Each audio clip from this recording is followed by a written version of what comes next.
Crianças e adolescentes que, por força, né, da pandemia, têm ficado mais tempo em suas casas, sem poder ir à escola ou até mesmo outros ambientes, estão cada vez mais vulneráveis em sua saúde mental, tá, pessoal? Apresentando mudanças repentinas de comportamento. Para a gente conversar um pouquinho sobre esse assunto agora, eu recebo aqui no estúdio a professora de psicologia, Camille Cavalcante. Camille, bom dia. Bom dia. Seja muito bem-vinda, obrigada pela sua participação. É um prazer estar aqui para a gente poder pautar sobre essa temática que vem, de fato, né, precisando receber um destaque, porque as nossas crianças estão passando por um momento também muito difícil e por muitas vezes a gente dá atenção aos pais, aos adultos e às vezes esquece dos pequenos. Era exatamente isso que eu ia falar e que inclusive eu falei no começo do programa. Quando a gente falou de pandemia e falou de saúde mental, a gente focou muito nos adultos, por conta do ficar em casa, do trabalhar de casa, quem era mãe que estava com as funções dobradas, quem era pai, enfim, estava todo mundo, né? E a gente acabou esquecendo dos pequenininhos. Eles também, né, precisam cuidar da saúde mental, né, Camille? Exato, até porque, assim, as crianças, elas estão sobre as mesmas condições que nós estamos enquanto adulto diante da pandemia, ou seja, um isolamento social e a criança também, às vezes é engraçado porque as pessoas acham, não, mas ela não entende o que é problema financeiro.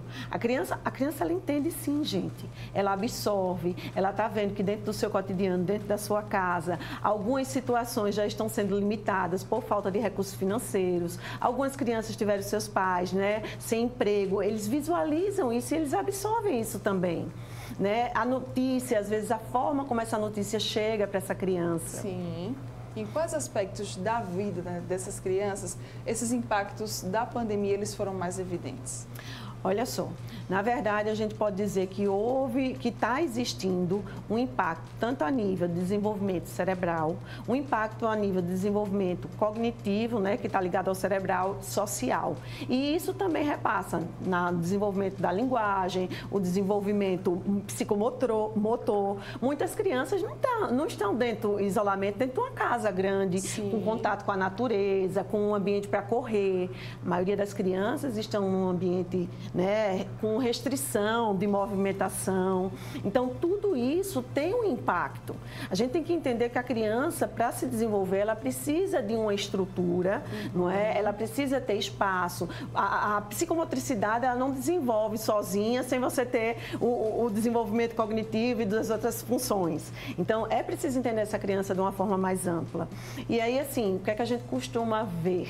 Né? A gente está vendo muito criança com nível de ansiedade alto, né? Criança com dificuldade no sono, criança que muitas vezes estão apresentando comportamentos desafiadores, que até então não eram crianças desse tipo. Então, assim, a gente precisa entender que existem alguns fatores estressores dentro de casa. Sim. E esses fatores estressores impactam diretamente na saúde mental da criança. E aí eu posso destacar para vocês alguns fatores estressores. Exemplo, a limitação do espaço. Eu posso colocar para vocês aqui, muitas crianças tinham como referência o cuidador responsável, o avô e a avó. Essas crianças não estão tendo acesso a esse cuidador.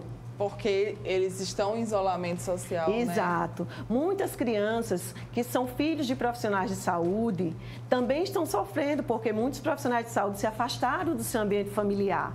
Então, tudo isso impacta dentro da saúde mental da criança, né? E aí é preciso a gente sair com algumas estratégias e alguns enfrentamentos. Quais, assim, se a gente puder citar, né, os efeitos psicológicos mais imediatos que a pandemia acabou trazendo para essas crianças?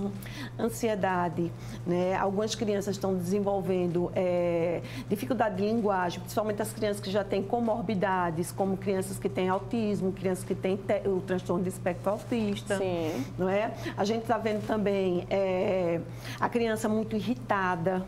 Né? A criança que ela fica muitas vezes agressiva porque ela não está sabendo lidar com isso. E muitas vezes os pais acham que isso é birra e às vezes não é. Às vezes é a forma que a criança, é o repertório imaturo e primitivo que a criança tem de dar conta do nível de estresse tão elevado que ela está tendo no ambiente familiar. E esses sinais, eles podem acabar variando de idade, por conta da idade? Sim, sim. Porque como a gente tem uma fase de desenvolvimento onde ela vai está exigindo em cada etapa, né, o desenvolvimento de habilidades, competências dessa criança diferente, então elas podem se comportar de forma diferenciada. É natural que isso aconteça. Crianças mais novas, né, que estão entrando na pré-escola. Né? Então, essas crianças, elas precisavam estar nesse ambiente. Por quê? Elas precisam se testar nesse meio ambiente, elas precisam ver até que ponto ela tem autonomia, o que é que dá certo. Isso tudo é importante para ela ir elaborando, não é? O papel dela enquanto indivíduo dentro dessa sociedade. Ela precisa entender que existem regras que estão além da casa dela. Que, às vezes, aquela regra, uma criança mais velha, ela vai questionar. Poxa vida, minha mãe fala assim, mas meu amigo faz desse outro jeito na casa dele. Então, peraí. E isso desenvolve a cognição, raciocínio, desenvolve a percepção da criança, a linguagem, a tomada de decisão, a autonomia. E essas crianças hoje, elas estão sendo privadas disso aí, né? Lógico que por uma necessidade, mas a gente não pode perder o foco nelas, porque o comprometimento a gente vai estar colhendo em curto e médio prazo. Agora você falou de escola, né? Agora a gente está vendo aí que as escolas elas já estão adotando o sistema presencial ou até mesmo o sistema híbrido. Mas, basicamente, em 2020, todas as crianças elas ficaram assistindo aula por vídeo, né? Videochamada.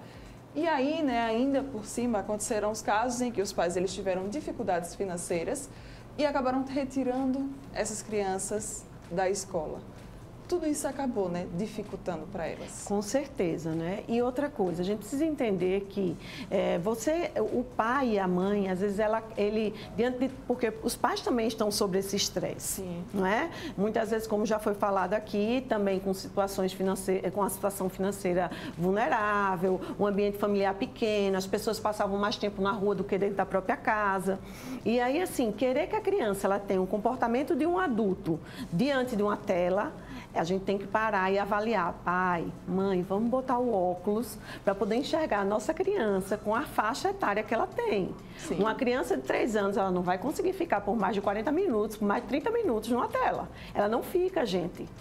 Então, a gente precisa entender o que é que aquela criança, dentro da possibilidade de desenvolvimento dela, ela consegue fazer, não é? Só que, até a gente conseguir mediar isso, já se criou uma série de estresse dentro do ambiente familiar. Porque leva tempo, né? Exato. Pois é. Outra coisa que eu tinha notado aqui é se o uso da tecnologia, ele também tem afetado essa saúde mental das crianças. Tem sim. Tá? Só que essa discussão não é uma discussão tão rasa como usar ou não usar. Né? Estamos todos confinados. A tecnologia hoje, querendo ou não, ela também é um meio de entretenimento para as crianças e de contato para os adolescentes. Sim. A gente não pode simplesmente dizer, não vou dar, não vou permitir. Mas aí é que está a grande questão. Os pais, e aí eu me coloco como eu, que sou mãe, eu tenho 46 anos, não tem problema nenhum, tá? Eu peguei a época do DOS. Primeiro computador era telinha preta, né? Os meninos hoje saem da maternidade já fazendo selfie. Sim. E aí o que é que acontece? Muitas vezes, essa geração de pais, elas não sabem como lidar com o uso adequado da tecnologia. E aí é importante que se estabeleça uma relação de muita confiança. Exemplo, criança não deve, gente, assistir ou utilizar equipamentos tecnológicos nos quartos. Aí você pode perguntar, por quê, Camille? Porque você está colocando seu filho numa situação de maior vulnerabilidade dos predadores sexuais. Porque a criança, quando ela está isolada, aquele predador que está na internet, ele sabe como manipular essa criança. E aí ela vai ficando refém dessa situação. Inclusive, os crimes de violência sexual pertinente ao uso da tecnologia aumentou exponencialmente no nosso país e no mundo inteiro. Então, estabelecer junto com seu filho algumas regras. Tá? É buscar ele para ele entender, né? Que tipo de conteúdo ele pode consumir de acordo com a faixa etária dele. Sim. Né? Crianças têm mais dificuldade de verbalizar suas angústias? Sim. Por quê? Porque a criança, dependendo da faixa etária, ela não tem a condição de linguagem que nós temos. Sim. Né? Então, a criança, ela se expressa através de uma birra, que para o pai, menino birrento, mal educado. Às vezes, ela está comunicando para você, pai e mãe, que algo está de forma desconfortável para ela. Que aquela birra traz um sofrimento para essa criança. Então, é muito importante. Não é que vai chegar e vai dizer, Camila, então vou deixar meu filho fazer birra.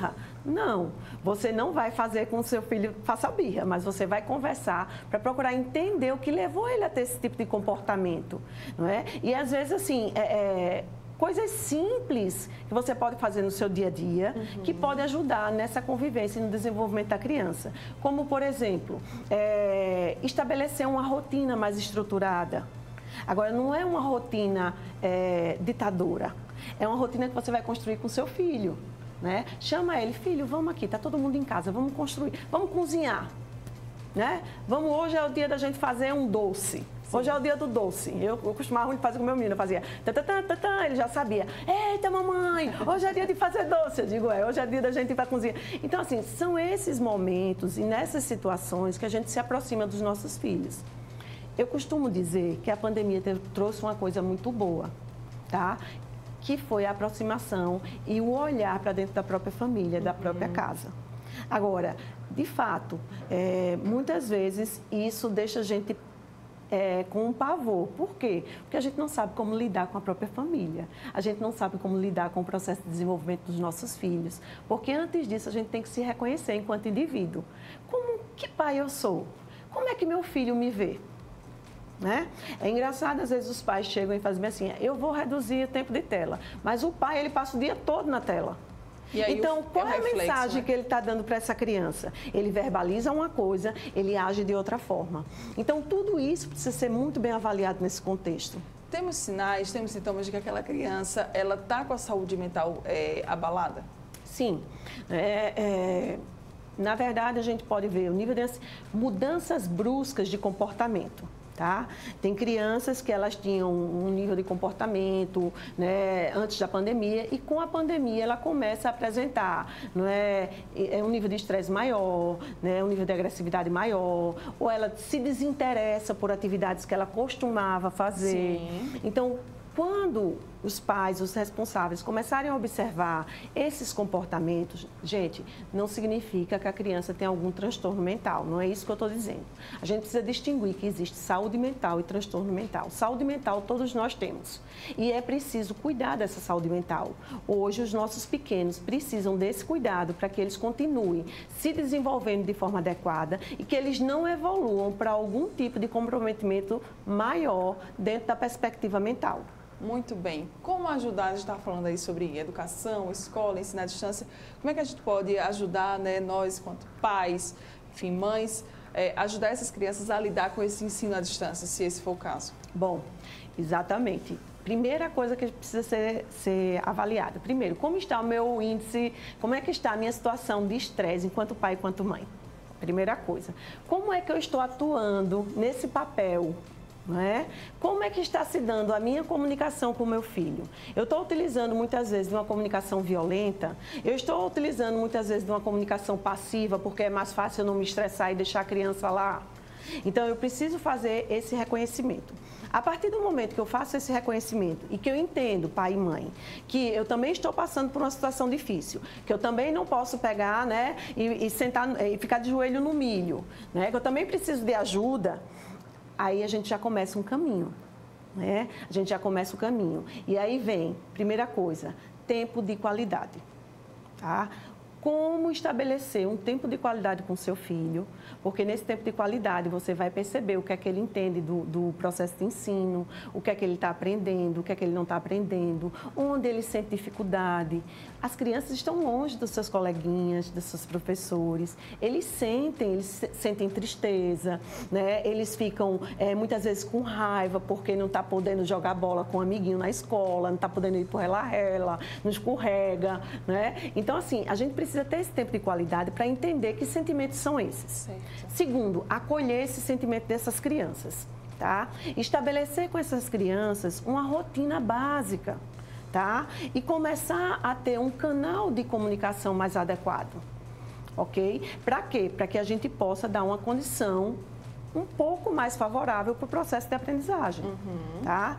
Evitar muito tempo de tela também, né? Estabelecer os horários e os tipos de conteúdo que essa criança ela está absorvendo, porque a tela também virou uma babá eletrônica para os pais. Sim. Né? Deixa lá, né? Aí eu consigo fazer as coisas dentro de casa, eu consigo trabalhar home office. Só que quando você faz isso, muitas vezes você está colocando a sua criança em risco, você está colocando ela com um nível de estímulo que talvez não seja pertinente para a idade dela, e isso tem consequências. Exato. E sobre a pandemia, como é que a gente pode, hein, Camille, falar com essas crianças? É para mostrar a realidade mesmo? É para esconder? A gente estava até falando, né, antes de começar a entrevista aqui ao vivo para vocês, que tem crianças, gente, que nasceram durante a pandemia, que estão se desenvolvendo, estão crescendo dentro de casa, né? E às vezes elas também nem têm tanta consciência sobre tudo isso que está acontecendo. Exatamente. Essa comunicação é fundamental. Não pensem que as crianças não estão observando. Elas, uma vez ou outra, mas eu não vejo telejornal, não vejo isso por conta disso, daquilo. A criança, no momento que você liga, ela absorve, ela capta aquilo ali. E aí, assim, é importante que os pais falem. Olha, filho, e isso vai muito de acordo com a faixa etária da criança. Você vai se comunicar de acordo com o que a sua criança solicita e de acordo com o que sua criança absorve. Olha, filha, a gente está vivendo realmente um momento muito complicado, tem esse coronavírus, né? A criança não sabe o que é, às vezes, dependendo da faixa etária, um vírus. O que é vírus? Não é algo concreto. Então, como é que eu vou entender algo que não é concreto se a minha linguagem é totalmente concreta? Não é? E aí você tem que começar, vamos lá, o vírus é isso aqui, desenha, né? Ele está causando muitos problemas, mas a gente tem como se proteger dele. O que é que a gente pode fazer para esse vírus não vir? A gente pode lavar as mãos, a gente pode usar a máscara, a gente pode evitar tá circulando em alguns locais, por isso que a mamãe não está levando mais você com tanta frequência, ou não está levando você para o parque, para a pracinha, tá? Mas isso vai passar, né? Então, seja solidário. Pergunta à sua criança o que é que ela está achando do coronavírus. Para um pouquinho e faz assim, filho, vem cá, vamos conversar, né? Dependendo da faixa etária da criança. Como é o coronavírus para você? Entenda que percepção a sua criança tem desse momento que a gente está vivendo.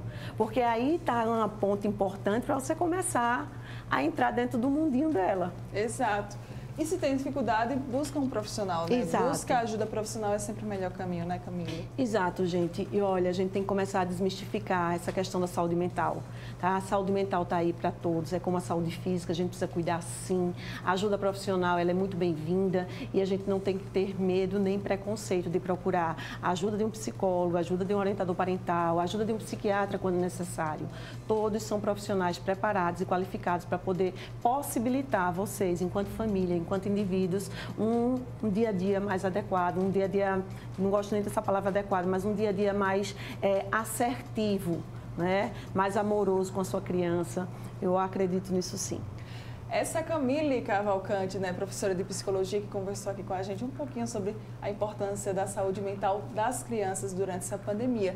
Quer deixar algum contato, alguma rede social? Fique à vontade. Camille_Vanderlei, podem seguir no Instagram, qualquer coisa que precisarem, eu estou à disposição de vocês. Camille com 2 L's? Com 2 L's, Vanderlei com WY. Isso, Camille, tá com E no final. Obrigada, meu amor. Obrigada a você, minha querida. Obrigada mesmo. Agradeço esse espaço.